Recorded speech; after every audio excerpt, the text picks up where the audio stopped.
Hello, my name is Maurice Washington. I want to welcome everybody to another episode of Executive Talk. Those who are watching live and those that are listening later on our podcast, thank you so much for joining us. In today's segment, we're going to talk about budgeting for success. Now, the question I have for you immediately is, how often are you budgeting? Or do you still budget? Is a real question. Today, we're going to talk about why budgeting is actually still applicable and how it leads to success. So with me today to actually talk about that is Victoria Smith, owner and operator of Victory Accounting. So without further ado, let's go ahead and bring it to the stage. How you doing, Victoria? I'm good. How are you doing, Maurice? I'm doing good. Are you ready for another year? I am. How about you? I am. How is everything gearing up? I know there's been a lot of changes within IRS, and Yeah. 2024 should probably look pretty different, I guess, right? It's going to change a few things. It's always changing. And all the rules are probably not all the way into place yet for 2024. So it's kind of an ever evolving year. That's very true. All right.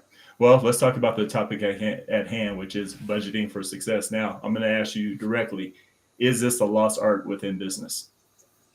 I don't believe so.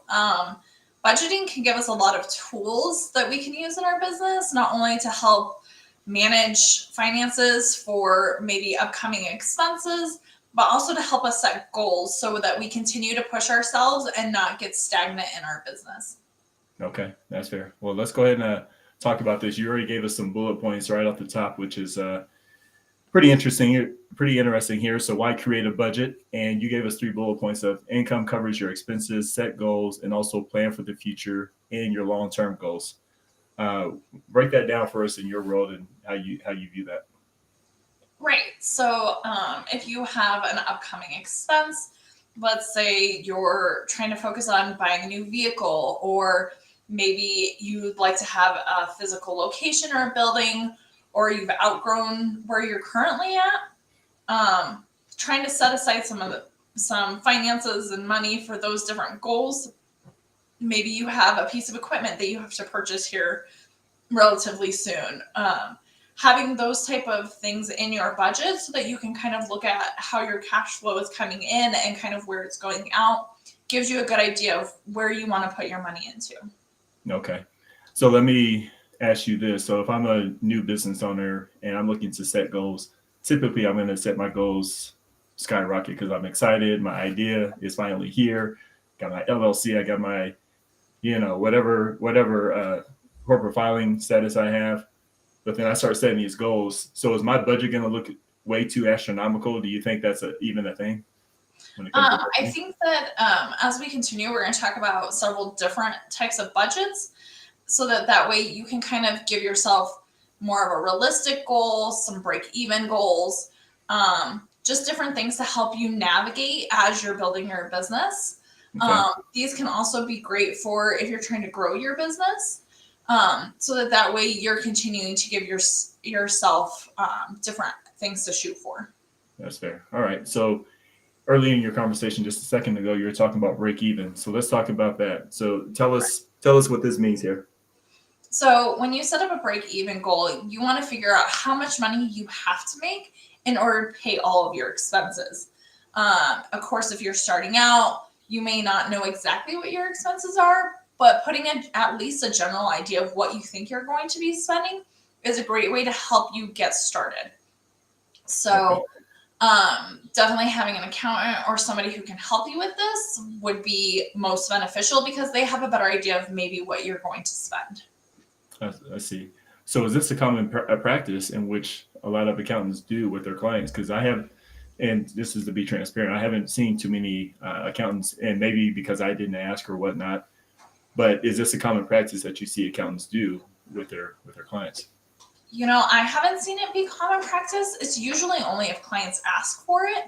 So if your accountant isn't kind of pushing you to set goals and budgets, maybe this would be the time to ask and say, hey, like, I know that I've grown, or, I'm starting a business. Can we kind of sit down and look at what a budget looks like for me?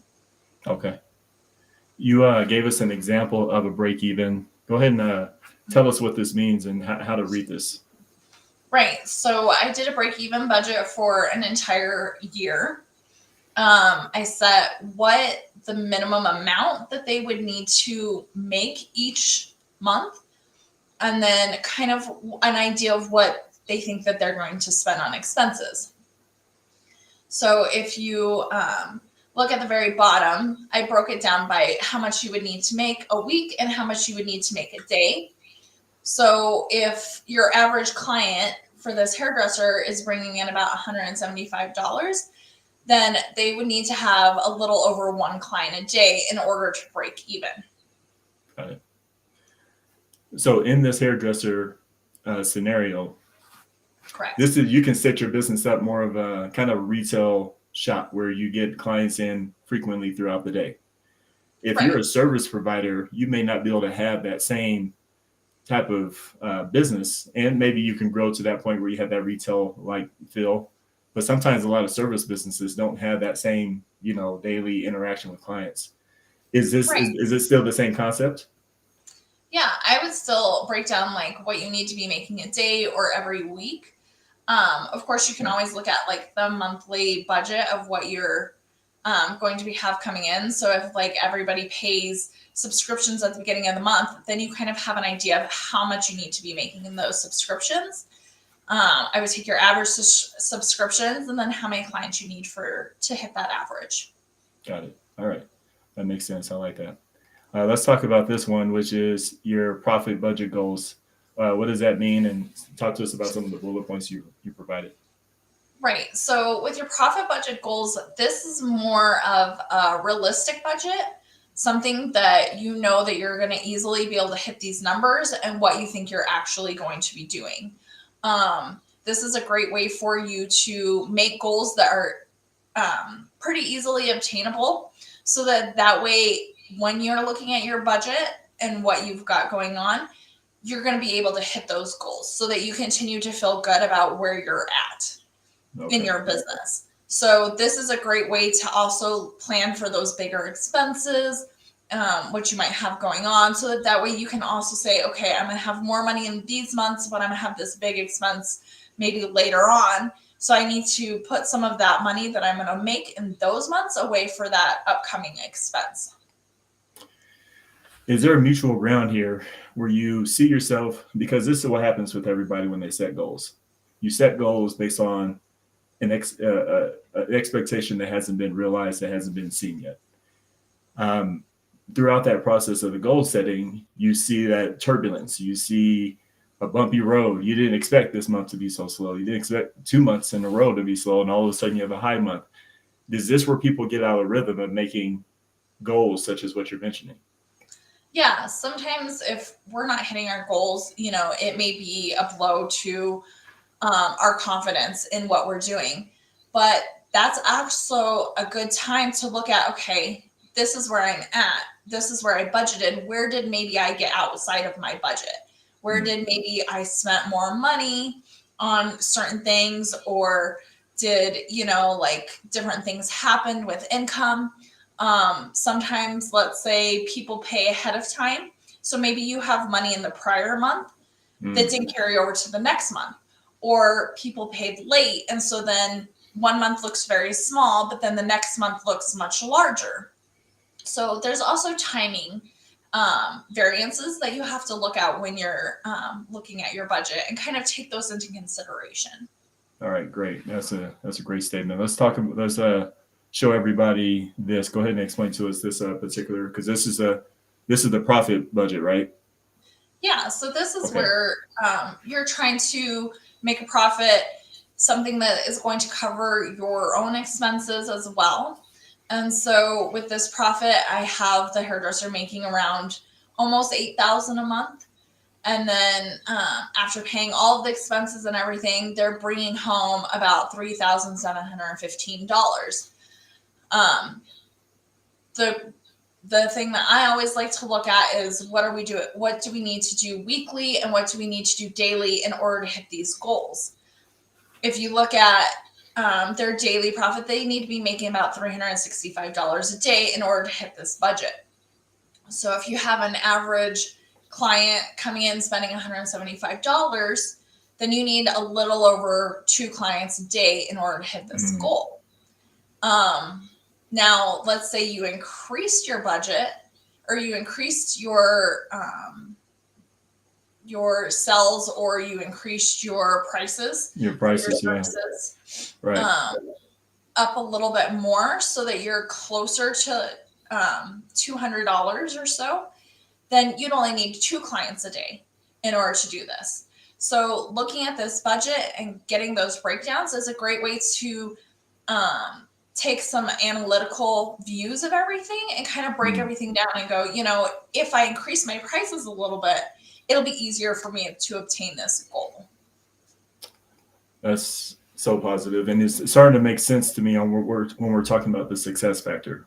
As you're mentioning these scenarios, you're starting to see where maybe the issues are, where the challenges are within your business model. So it does give you that opportunity to see where the success may, where it may lie, so that way you can make better decisions. And that's what Right. you're getting at, right? Right. It's about taking the numbers and looking at everything and making realistic evaluations of where your business actually is and where you'd like to take it. Got it. All right. Let's show everybody. So right now we're talking about the mid goal budget. So you said get a reasonable goal.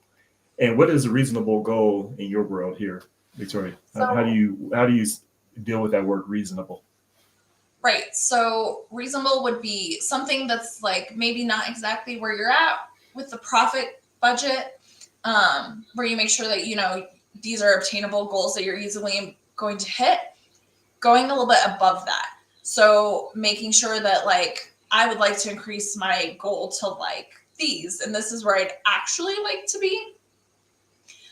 So that way you're giving yourself a higher goal rather than just the minimal goal.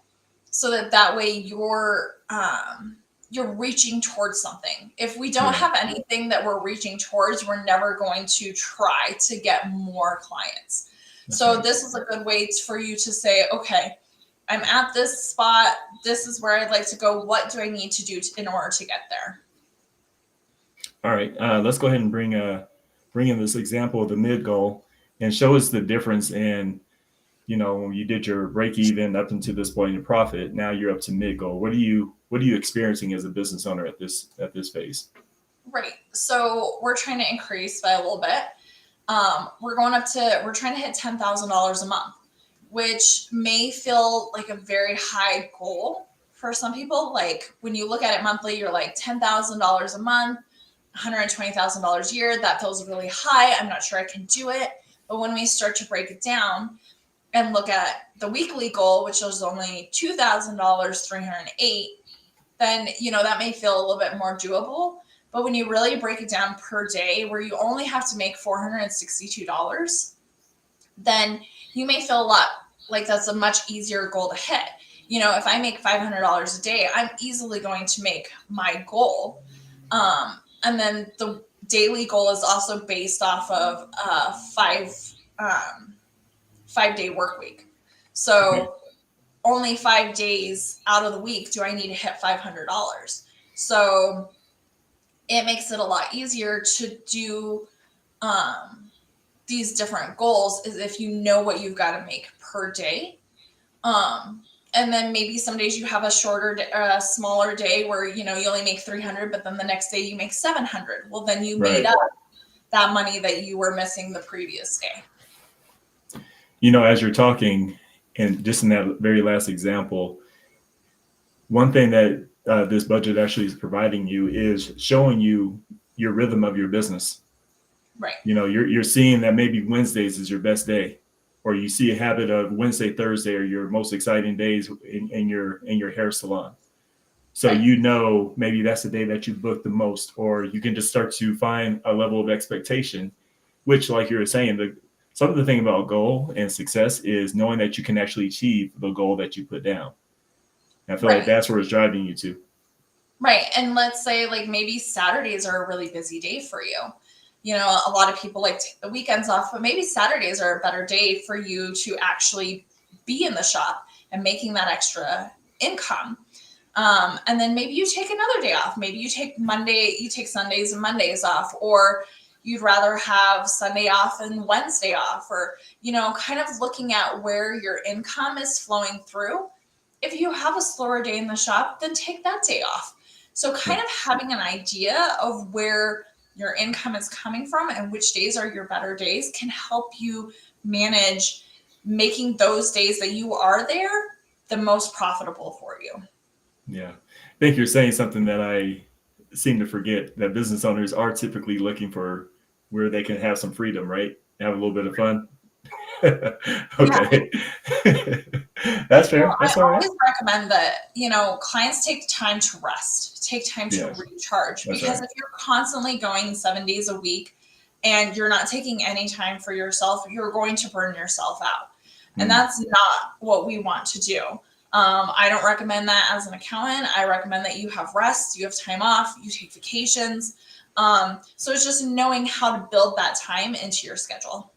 that's good. Yeah, we're going to talk about that in a minute, but let's go ahead and talk about high goal budget. Talk to us about some of these bullet points that you have here for the people. Yeah, it's always great to have an even higher budget. So let's say you're working through the year, you're always hitting your profit budget goal. And as you're working towards your mid budget goal, you find that like in June, you might hit your mid budget goal during that midterm of the year. And then where do you go from there? That's why you have this high budget goal, so that when you hit that mid budget, you have something even further to help push you towards that higher budget. So maybe by the end of the year, since you do have this higher budget goal and you've already blown your other two out of the water, you have something that you're still shooting for. Mm, And then if you hit this goal, then, you can even go higher and above that. Or maybe your budgets are just not working. You're not hitting them. There's things that are off. Maybe then it's time to rework the budget so yes. that way you can actually hit those numbers or give yourself new realistic goals and ideas. All right. Let's go ahead and bring up this scenario. Let's talk about a couple of different options that this hairdresser has. Go ahead and give us your breakdown. Right. So now we're at a $15,000 a month, trying to make $180,000 a year. So your weekly goal would be $3,462, and then your daily goal would be $692. At $175, then your clients are making about the $175. So then you're about needing 4 clients every single day. But if you increase that to around the 200 mark, you'd probably only need a little over 3 clients a day. So this is also looking at how much we're charging clients, where our services are at, what your average client is bringing in for you. So it just gives you an idea of we went from 500 to 700. That's only an extra $200. So if you're, do increase your prices around that $200 mark, then you're really only needing 1 more client. So that makes it feel a lot more obtainable. Like, how many clients do I really need a day? And you can look at your schedule and say, oh, I've got 3 booked. Maybe I can get the 4th one in there. Or you look at one day, I've got 3 booked this day and 5 booked the next day. So that way you can kind of have an idea of what your income is going to be at by the end of the week. Yeah. One thing I want to include here when we talk about success, we're talking about a person that's starting, and we're starting to see the opportunities that you have above you, which is you have your break even, you have your profit, you have your mid, and also you have your high. It's one of those things that as people are seeing this and you're going through this navigation of operating with your budget and you're starting to see success, this is what you're talking about. And what entity type should I choose? What payroll should I choose? Or, what payroll options, is it time for me to do that? Also, hey, is it an opportunity for me to get a bank loan so I can potentially go to, open up my own or a bigger salon so I can have booth rent? So I feel like there's a pattern in here of opportunity that allows for this hairdresser to see themselves. So is this where you start taking folks to say, hey, this is why you have the relationship, so you can make those decisions along the way? Right. And so this is a good time to, if you sit down with your accountant and you create these budgets, the accountant can say, okay, if you don't have them looking at stuff monthly, they can say, okay, when you start to hit these numbers, then we need to look at maybe turning you into an S Corp from a sole proprietor. And so it's a great way to kind of start to see, okay, where do I need to start looking at maybe changing my status or making some changes and doing some different things. So it's a great way to kind of like pre-plan or pre-prepare yourself for making those additional steps. Yeah. Here's another big deal that just popped into my head as you were talking about having those conversations. This is also that time frame where you start looking at what's your reasonable salary, right? Right. Or is this something that because you probably don't already know what your reasonable salary is as you're building your business. Right. So if you have an accountant involved when you guys are starting to build your budgets together and put them together, your accountant can go through and figure out what a good reasonable salary for you would be. And then they can say, okay, when you start to hit these numbers consistently, then this is when we need to change you so that you can pay yourself a reasonable salary, but still handle the additional financial burdens that come with being an S Corp. That's right. That's right. Fantastic information. Victoria, what is your final thoughts for everybody? What do you want people to do at this point to transition to start to budget? Right. Well, to make your business more successful, set up a budget, figure out kind of where your expenses are, where your income is coming from, what you need from clients in order to hit those different goals, and set yourself some goals so that way you always have something to work towards. If stuff is not going correctly, if your budget is off, then that's a great time to reevaluate where expenses are coming from, where income is coming from. Maybe you need to raise your prices. Those are just a great tools to help you navigate your business through the economy. I like it. I like it. I like it. All right. Thank you again for explaining this and taking people down this pathway of budgeting. I know there's a lot of people who don't budget. I think they think it's for the bigger corporations, the more established businesses, but this is even for those that are just getting started and really trying to figure out their business as well. So this is a tool that is not foolish for you to start to create some foresight and planning and some action items towards your future. Right. All right. I'm going to give you a couple of seconds to talk about Corporate Transparency Act. I know we have that coming up here next month. Yes, the Corporate Transparency Act has a new rule in it that all small business owners need to file with FinCEN. And so this is going to be a bigger deal as we continue to get into 2024 and when we go into 2025. There are some steep penalties and fines that are involved if you don't get this done on time. So it's really good for business owners to understand and know what's coming down the line so that they can be compliant and not have to pay any of these penalties or fines.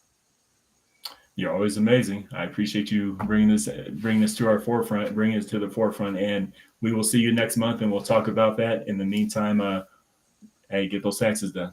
All right, Victoria, we'll see you next time. All righty. All right. Bye-bye. All right. I want to, first of all, thank everybody for taking your time out of your schedule to listen to this about budgeting. Again, as I mentioned before, is budgeting still important? Absolutely it is.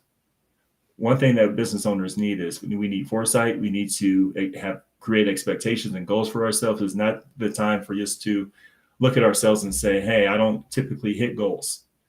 It's our time to actually allow this budgeting system that Victoria was talking about to work for us, to give us insight on the unseen so we can start making better decisions along our way. The great thing about knowing where everything is at and how the patterns are showing up is you need to find them. You need to see what the hidden things are. And this is what budgeting, and this is what I ascertained from Victoria's conversation here today is see where the hidden things are, see what's not happening, see what days are working, see what months are working. So that way you know your business in and out as far as a pattern and the decisions that you need to make.